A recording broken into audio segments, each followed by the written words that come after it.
Biliyoruz ki ruh sağlığı kadar beden sağlığımızda, beden sağlığımız kadar da ruh sağlığımız oldukça önemli. Bunların birbiri üzerinde etkileri bulunmakta. Yani fiziksel iyi oluş, ruhsal iyi oluşu olumlu anlamda etkilerken, ruhsal iyi oluş da bedensel belirtileri olumlu anlamda etkilemektedir.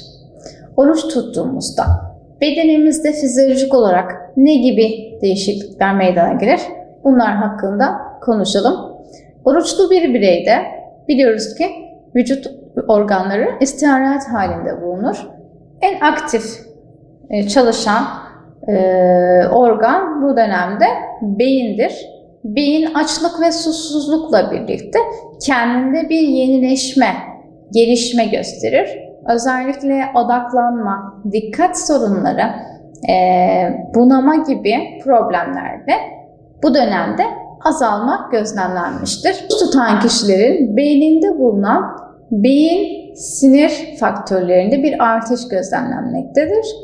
Bu artışla birlikte de depresyon, kaygı bozukluğu, anksiyete, stres gibi psikolojik rahatsızlıkların önemli ölçüde azaldığı yapılan araştırmalar doğrultusunda gözlemlenmiştir. Oruç tutan bir insan gerek manevi yönden gerek psikososyal açıdan oldukça güçlenmektedir.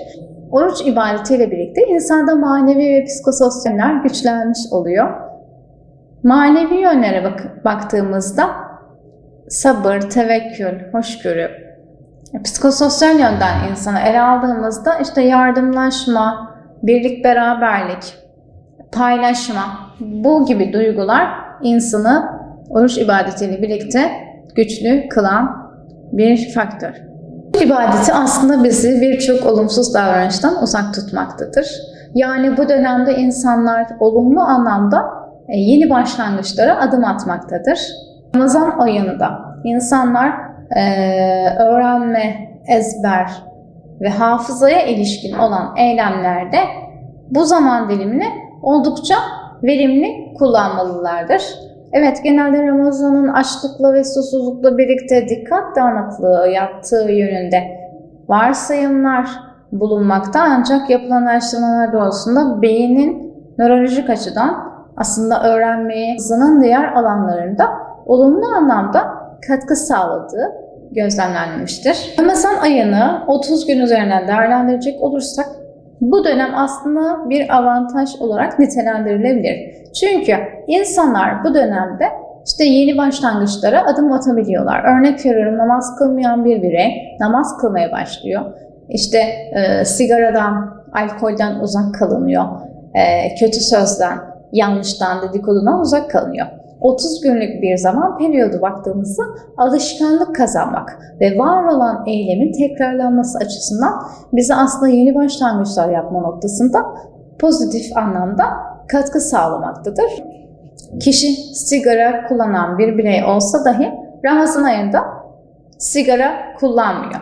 Bu davranışı, bu mahrum kalmayla birlikte 30 gün boyunca tekrar ederse, alışkanlık haline dönerse kişinin daha sonrasında sigara bırakma eyleminde bir irade anlamında güçlülük kazandığı söylenebilir. Aslında kişi bu dönemde işte ben yapmadan, içmeden durabiliyorum inancıyla birlikte kişiye bir motivasyonel anlamda katkı sağlar. Aynı zamanda kişi iradesini kontrol altına alabildiğini görmüş olur.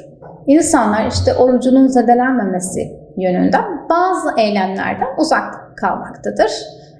Bu eylemlerden uzak kalmakla birlikte kişi de olumlu anlamda davranış pekiştirmesine sebep olmaktadır. Yani kişi olumsuz alışkanlıklarından bu dönemde mahrum kalarak yeni bir başlangıç yapmış olabilir.